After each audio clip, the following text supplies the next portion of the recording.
से बड़ी खबर आपको बता दें, जहां यूपी उपचुनाव में सीएम योगी आदित्यनाथ ताबड़तोड़ रैलियां करेंगे। बता दें कि सीएम योगी की 9 विधानसभा सीटों पर 18 रैलियां होंगी। एक विधानसभा में सीएम योगी की 2 रैली होगी। डिप्टी सीएम ब्रजेश पाठक, केशव मौर्य भी रैलियां करेंगे। यूपी बीजेपी अध्यक्ष भूपेंद्र चौधरी की भी रैली होगी। बता दें कि महामंत्री संगठन धर्मपाल सिंह संगठनात्मक बैठकें करेंगे। सीएम की रैलियों से पहले यूपी के मंत्री बनाएंगे माहौल। यूपी उपचुनाव को लेकर सीएम की लगातार जनसभाएं।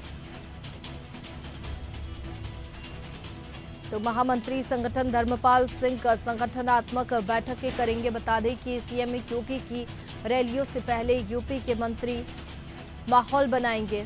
यूपी उपचुनाव को लेकर सीएम की लगातार जनसभाएं। तो देखिए, इससे पहले भी देखा था कि सीएम योगी आदित्यनाथ लोकसभा चुनाव के बाद से लगातार एक्टिव नजर आ रहे हैं और अलग अलग क्षेत्रों का दौरा कर रहे हैं, जहां सीएम योगी आदित्यनाथ अलग अलग क्षेत्रों में अब रैली भी करेंगे।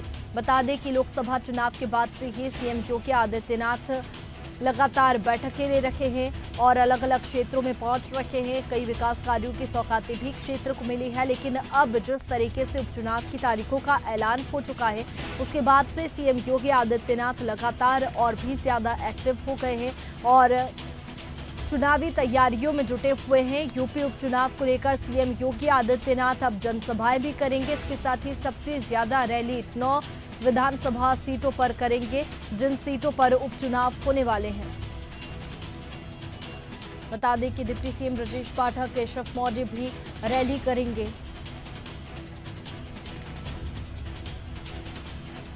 यूपी उपचुनाव में सीएम योगी आदित्यनाथ ताबड़तोड़ रैलियां करेंगे। सीएम योगी आदित्यनाथ की 9 विधानसभा सीटों पर 18 रैलियां। तो जैसे देख सकते हैं कि लोकसभा चुनाव में बीजेपी का बेहतर प्रदर्शन नहीं था और उसके बाद से सीएम योगी आदित्यनाथ लगातार एक्टिव नजर आ रहे थे।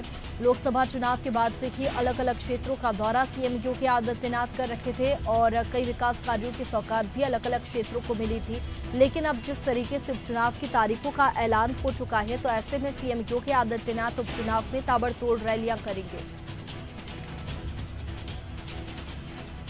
और चलिए, इसी पर ज्यादा जानकारी के साथ प्रिंसिपल कॉरेस्पॉन्डेंट शिव प्रताप हमारे साथ में लाइव जुड़ चुके हैं। शिव प्रताप जी, जिस तरीके से लोकसभा चुनाव के बाद से हमने देखा था कि सीएम योगी आदित्यनाथ लगातार एक्टिव है, इससे पहले भी वो कई क्षेत्रों का दौरा कर चुके हैं, विकास कार्यों की सौगात दी है, लेकिन अब जिस तरीके से चुनाव की तारीखों का ऐलान हो चुका है, उसके बाद से अब ये सामने आ रहा है कि सबसे ज्यादा रैलियां, ताबड़तोड़ रैलियां सीएम योगी आदित्यनाथ की होंगी।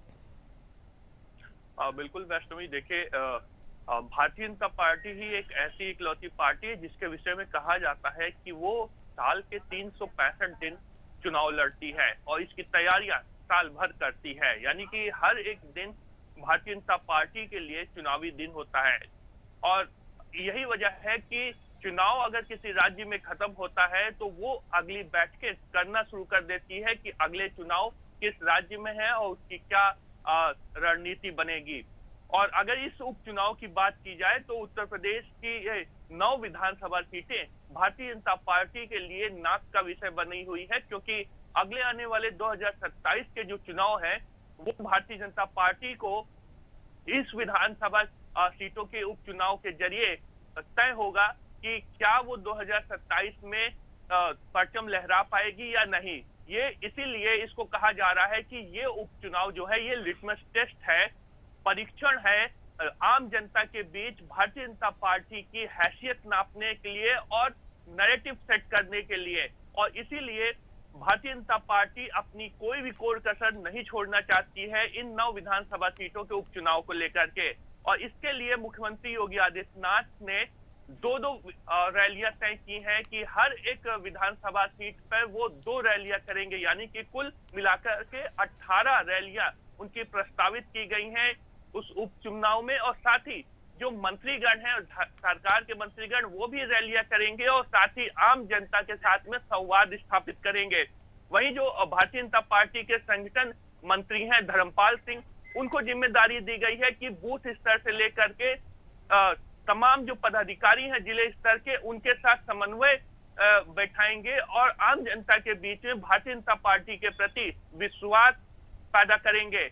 ये ऐसी तमाम जिम्मेदारियां वैष्णवी भारतीय जनता पार्टी की कोर कमेटी की बैठक में कल योगी आदित्यनाथ ने कुल दिशा निर्देश दिए हैं और रणनीतियां तय बिल्कुल, की गई देखिए हैं। शिव जी। प्रताप जी, जिस तरीके से रणनीति सेट की जाएगी और इसके साथ ही हम बात करें तो ताबड़तोड़ रैलियां सीएम योगी आदित्यनाथ की होंगी, लेकिन 9 चुनाव पर अगर मुद्दों की बात करें तो किन मुद्दों के साथ में बीजेपी लड़ रही है? क्योंकि पिछले मुद्दे अगर लोकसभा चुनाव में देखें तो काम ज्यादा नहीं आए थे, बेहतर प्रदर्शन बीजेपी का नहीं था, तो क्या नया फॉर्मूला बीजेपी इन 9 सीटों के लिए लाएगी? देखिए, भारतीय जनता पार्टी इस समय 3 मुद्दों के साथ में आम जनता के बीच में जा रही है, जिसमें कि एक समीकरण है दलितों का समीकरण।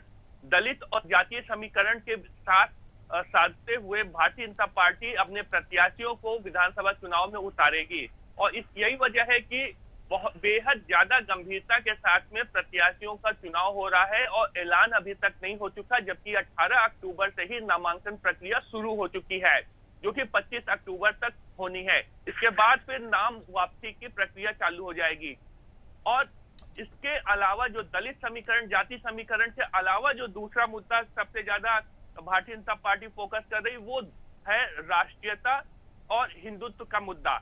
यानी कि ये 2 मुद्दे और हैं जिसके बल पे भारतीय जनता पार्टी इन 9 विधानसभा सीटों में फोकस करेगी और आम जनता के बीच में अपना विश्वास पैदा करेगी। ये 2 मुद्दे इसलिए बेहद गंभीरता के साथ भाजपा ले रही क्योंकि इसका फायदा उन्हें हरियाणा विधानसभा चुनाव में देखने को मिला है। योगी आदित्यनाथ की जितनी रैलियां हुई हैं हरियाणा विधानसभा चुनाव में, उसमें जितने भी बयान दिए गए हैं योगी आदित्यनाथ की तरफ से, उसमें ज्यादातर राष्ट्रीयता और हिंदुत्व के मुद्दे को लेकर के है और उसमें ज्यादातर सीटें भारतीय जनता पार्टी को मिली हैं जहां जहां योगी आदित्यनाथ की रैलियां हुई हैं। वैष्णवी, तो इसको देखते हुए कोर कमेटी की बैठक में यह भी तय किया गया है कि राष्ट्रीयता और हिंदुत्व के मुद्दे को लेकर के साथ ही जातीय और दलित समीकरण को साधते हुए बिल्कुल, इन 9 सीटों पर परचम लहराने की पूरी कोशिश बीजेपी करती हुई नजर आ रही है और इसी को देखते हुए सीएम योगी आदित्यनाथ के कई कार्यक्रम इन सीटों पर होने वाले हैं और ताबड़तोड़ रैलियां सीएम योगी आदित्यनाथ करेंगे, जनसभा को भी संबोधित करेंगे। शिव प्रताप जी, आप बने रहिए हमारे साथ में, आगे और जानकारी आपसे लेंगे। तो देखिए, 9 विधानसभा सीटों पर ताबड़तोड़ रैलियां सीएम योगी आदित्यनाथ की होंगी, एक एक विधानसभा में सीएम पहुंचेंगे और वहां पर जनसभा को भी संबोधित करेंगे।